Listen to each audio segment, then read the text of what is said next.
Hello dear students, welcome back to Franklin's lectures. ഞാൻ നിങ്ങളുടെ സ്വന്തം ഫ്രാങ്ക്ലിൻ സർ. നാട് നന്നാകാൻ ആഗ്രഹിക്കുന്നവരായിരിക്കും നമ്മളിൽ പലരും, അല്ലെ?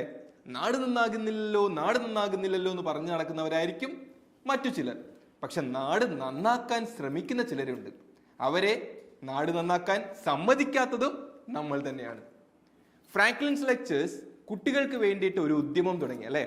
നമ്മുടെ S3 S5 KTUവിൽ പഠിക്കുന്ന S3 S5 സ്റ്റുഡൻസിന്റെ lab exam postpone ചെയ്യണമെന്ന് പറഞ്ഞ് യൂണിവേഴ്സിറ്റിക്കും ഗവൺമെന്റിനും പെറ്റീഷൻ അയക്കാൻ വേണ്ടിയിട്ട് ഫ്രാങ്ക്ലിൻസ് ലെക്ചേഴ്സ് ഒരു വലിയൊരു മാസ് പെറ്റീഷൻ ക്യാമ്പയിൻ നടത്തി. അപ്പോൾ ഒരുപാട് സ്റ്റുഡൻസ് ആണ് അതിൽ റെസ്പോണ്ട് ചെയ്തതും പോസിറ്റീവായിട്ട് അവരുടെ ഓഡിയോസ്, മെസ്സേജസ്, വിഷ്വൽസ്, ഒരുപാട് കാര്യങ്ങൾ നമുക്ക് തെളിവുകളായിട്ട് അയച്ചു തന്നിട്ടുണ്ട്. ഫ്രാങ്ക്ലിൻസ് ലെക്ചേഴ്സ് ഇതൊക്കെ ചെയ്യുന്നത് കൊണ്ട് തിരിച്ച് യാതൊരു വിധത്തിലുള്ള ഒരു ബെനിഫിറ്റും തിരിച്ചിങ്ങോട്ടേക്ക് ഇല്ല എന്നുള്ള കാര്യം ആദ്യം മനസ്സിലാക്കുക.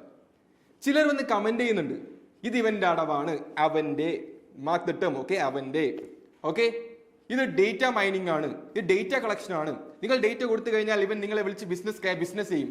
എന്ത് ബിസിനസ്? ഫ്രാങ്ക്ലിൻസ് ലെക്ചേഴ്സിനെ കുറിച്ച് അറിഞ്ഞുകൊടുത്തുകൊണ്ടാണ് 8 മാസം കൊണ്ട് വളർന്ന ഒരു വലിയൊരു സ്റ്റാർട്ടപ്പാണ്, ഫാസ്റ്റ് ഗ്രോയിങ് സ്റ്റാർട്ടപ്പാണ് ഫ്രാങ്ക്ലിൻസ് ലെക്ചേഴ്സ് എന്ന് പറയുന്നത്. കേരളത്തിലുള്ള എഞ്ചിനീയറിംഗ് സ്റ്റുഡൻസിന്റെ ഡേറ്റ, അതിന് വേറൊരു റിസോഴ്സ് തപ്പി പോകേണ്ട കാര്യം ഞങ്ങൾക്കില്ല. ബാക്കി എല്ലാ കാര്യങ്ങളും ചെയ്യേണ്ട രീതിയിൽ ചെയ്തിട്ടുമുണ്ട്, കിട്ടേണ്ട രീതിയിൽ കിട്ടിയിട്ടുണ്ട്. അതുകൊണ്ട് അതിൻ്റെ ഒരു ഫേക്ക് ക്യാമ്പയിൻ നടത്തി ഡേറ്റ കളക്ട് ചെയ്യേണ്ട കാര്യമൊന്നും ആർക്കില്ല, ഞങ്ങൾക്കില്ല. നിങ്ങൾ കുട്ടികൾ അത് മനസ്സിലാക്കുക. എന്തുകൊണ്ട് ഇത് ചെയ്യുന്നു എന്ന് വെച്ച് കഴിഞ്ഞാൽ കാര്യം മനസ്സിലാക്കി സ്റ്റുഡൻസ്, പാരൻസ്, ടീച്ചേഴ്സ് ഒരുപാട് പേര് ഞങ്ങളോട് ഡിസ്കസ് ചെയ്ത കാര്യങ്ങൾ ഒരാഴ്ചത്തെ റിസർച്ചിന് ശേഷം ആണ് ഇങ്ങനെ ഒരു ക്യാമ്പയിൻ സ്റ്റാർട്ട് ചെയ്യാം, നമുക്ക് പറ്റുന്ന കാര്യങ്ങൾ വിദ്യാർത്ഥികൾക്ക് വേണ്ടി ചെയ്തു കൊടുക്കാം എന്ന് തീരുമാനമെടുത്തത്. നിങ്ങൾക്ക് അറിഞ്ഞുകൊടുത്തത് കൊണ്ടാണ്. നിങ്ങളുടെ സീനിയേഴ്സും ചോദിച്ചാൽ അറിയാം, പണ്ട് കോവിഡ് കഴിഞ്ഞിട്ട് 10ാം ക്ലാസ്സിലാണ് ലാസ്റ്റ് ആയിട്ട് അവര് നമ്മുടെ പബ്ലിക് എക്സാം എഴുതിയത്. അത് കഴിഞ്ഞ് ഫുൾ ലോക്ക്ഡൌൺ ആയി. അത് കഴിഞ്ഞ് ഈ കുട്ടികൾ നേരെ പബ്ലിക് എക്സാം എഴുതുന്നത് +1 ആണ്. 10ാം ക്ലാസ്സിന്റെ പബ്ലിക് എക്സാം എഴുതി +1 ഒരു ദിവസം പോലും സ്കൂളിൽ പോകാതെ +1 പബ്ലിക് എക്സാം എഴുതേണ്ടി വന്ന ഒരു അവസ്ഥ നിങ്ങളുടെ സീനിയേഴ്സിന് പറ്റിയിട്ടുണ്ട്. ആ കുട്ടികൾ എന്തായാലും ഈ വീഡിയോ കാണുന്നുണ്ടാവും.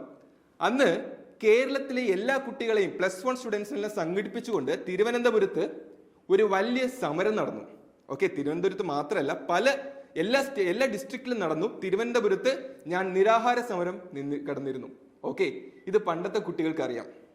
സോ ഒരു കാര്യം ചെയ്യുന്നതെന്ന് വെച്ച് കഴിഞ്ഞാൽ അതിന് ബാക്കിൽ ഒരു ദുരുദ്ദേശവും ഞങ്ങൾക്കില്ല.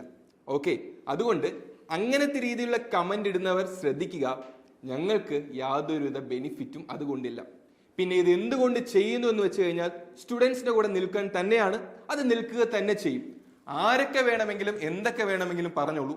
ഞങ്ങൾ ഒരു കാര്യം ചെയ്യണമെന്ന് തീരുമാനിച്ച് ഇറങ്ങിയിട്ടുണ്ടെങ്കിൽ അത് ചെയ്യുക തന്നെ ചെയ്യും.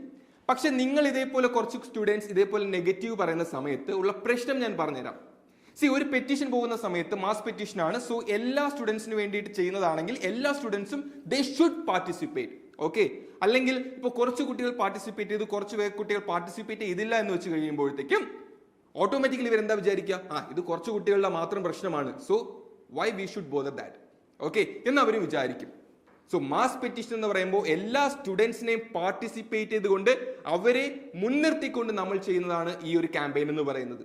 ഓക്കെ, എന്തെങ്കിലും കാര്യങ്ങൾ ചെയ്യണമെന്ന് ഇറങ്ങിയിട്ടുണ്ടെങ്കിൽ അത് ചെയ്യുക എന്നുള്ളതാണ് നമ്മുടെ ഒരു ലക്ഷ്യവും. പിന്നെ വേറെ കുറെ കമന്റ്സ് കണ്ടു, ഇത് KTU ആണ്, ഇതൊന്നും നടക്കൂല, ഇതിലും വലിയ കാര്യങ്ങൾ സംഭവിച്ചിട്ടുണ്ട്, അപ്പോഴും സംഭവിച്ചിട്ടില്ല. എന്ത് തന്നെ ആയിക്കോട്ടെ, പക്ഷേ ഒരിക്കലും പ്രെജുഡീസ് ആവരുത്. മനസ്സിലാവുന്നുണ്ടോ? ഇപ്പോ നാളെ നമ്മൾ മരിച്ചു പോകുമെന്ന് പറഞ്ഞ് നമ്മൾ ഭക്ഷണം കഴിക്കാതിരിക്കുന്നില്ല. നാളെ നമ്മൾ മരിച്ചു പോകുമെന്ന് പറഞ്ഞിട്ട് വിലപിടിപ്പുള്ള വസ്ത്രങ്ങൾ ധരിക്കാതിരിക്കുന്നില്ല. നാളെ നമ്മൾ മരിച്ചു പോകുമെന്ന് പറഞ്ഞിട്ട് നമ്മൾ എവിടെയും ട്രാവൽ ചെയ്യാണ്ടിരിക്കുന്നില്ല. നമ്മൾ ജീവിക്കുന്നില്ലേ ഈ ജീവിതം? ഓക്കെ, സോ നാളെ എന്ന് നിങ്ങൾ ചിന്തിക്കരുത്. പലർക്കും അതേപോലെ ബിസിനസ് തുടങ്ങിയ പൊട്ടിപ്പോവോ, അതുകൊണ്ട് എന്ത് ചെയ്യില്ല, ബിസിനസ് തുടങ്ങിയില്ല. പരീക്ഷയുടെ അവസാന ദിവസങ്ങളായി, പരീക്ഷയ്ക്ക് എന്തായാലും ഇത്ര ദിവസങ്ങളല്ലേ ഉള്ളൂ, ഞാനിനി പരീക്ഷയ്ക്ക് പഠിച്ചാലും ഞാൻ തോറ്റുപോകും എന്ന് പറഞ്ഞ് പഠിക്കില്ല. നിങ്ങളുടെ പ്രശ്നം ഇതാണ്. പണ്ട് കമ്പ്യൂട്ടർ വന്നപ്പോഴും ഇന്റർനെറ്റ് വന്നപ്പോഴും എതിർത്ത നാടാണ് കേരളം.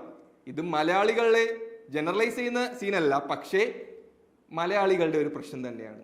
ഓക്കെ, ഒരുവൻ ഒരു കാര്യം ചെയ്യണമെന്ന് വിചാരിച്ചാൽ അത് എങ്ങനെയൊക്കെ തടസ്സപ്പെടുത്താമോ അങ്ങനെയൊക്കെ തടസ്സപ്പെടുത്തും. പക്ഷെ നിങ്ങൾ സ്റ്റുഡൻസ് എന്ന് പറയുന്നത് ഒരിക്കലും അങ്ങനെ ആവരുത് മക്കളെ.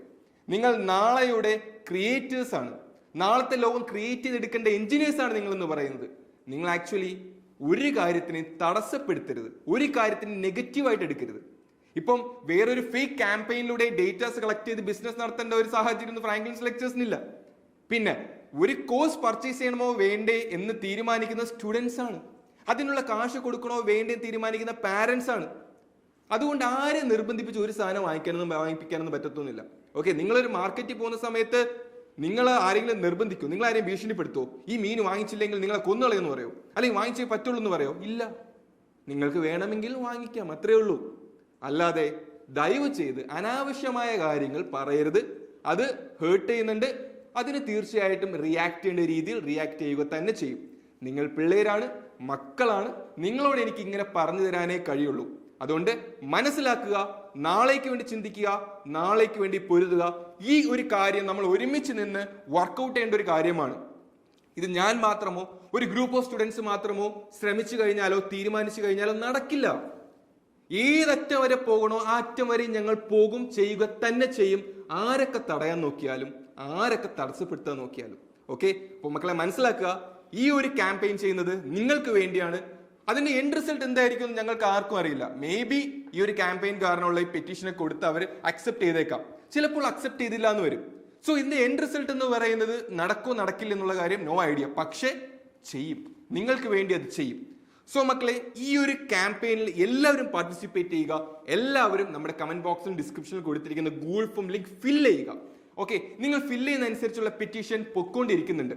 എത്തേണ്ട സ്ഥലങ്ങളിൽ കൃത്യമായിട്ട് തന്നെ എത്തുന്നുണ്ട്. ഈ ഒരു ക്യാമ്പയിൻ സ്റ്റാർട്ട് ചെയ്ത് എല്ലാ ദിവസവും വരുന്ന റെസ്പോൺസ് നമ്മൾ അപ്പോഴപ്പോഴും മെയിൽ ചെയ്യുന്നുണ്ട്. ഓക്കെ, അതിന്റെ ഫുൾ ഡീറ്റെയിൽസ് നമ്മുടെ ടെലഗ്രാമിലും അതേപോലെ ഇൻസ്റ്റഗ്രാമിലും അതേപോലെ നമ്മുടെ വാട്സ്ആപ്പ് കമ്മ്യൂണിറ്റിയിലൊക്കെ നമ്മൾ അറിയിച്ചിട്ടുള്ള കേസാണ്. ഓക്കെ, സോ മക്കളെ, ഡോണ്ട് തിങ്ക് നെഗറ്റീവ്സ്. ഓക്കെ, എപ്പോഴും പോസിറ്റീവ് ആയിരിക്കുക. ഏതൊരു കാര്യം ചെയ്യുമ്പോഴും അതിനൊരു പോസിറ്റീവ് തോട്ടിൽ എടുക്കുക. നെഗറ്റീവ് തോട്ടിൽ എടുത്തു കഴിഞ്ഞാൽ കാര്യമില്ല. കാരണം നിങ്ങൾ എല്ലാവരും കൂടെ ഒരുമിച്ച് നിന്നാലേ ഞാനും കൂടെ നിന്നിട്ട് കാര്യമുള്ളൂ. അല്ലാതെ ഒരു ഗ്രൂപ്പ് എന്ന് പറയുന്നത് ഓരോ കാര്യങ്ങൾ ഓവർ തിങ്ക് ചെയ്ത് മിസ്അണ്ടർസ്റ്റാൻഡ് ചെയ്ത് മാറി നിന്നിട്ട് വലിയ കാര്യമൊന്നുമില്ല. ഒരുമിച്ച് നിന്ന് കഴിഞ്ഞാൽ, ഒത്തൊരുമിച്ചാൽ മലയും പോരും. മനസ്സിലാവുന്നുണ്ടോ? ഒരുമിച്ച് നിന്ന് കഴിഞ്ഞാൽ we can make some impact, otherwise we can't. Okay, so മക്കളെ ഓർത്തോളൂ. ബൈ.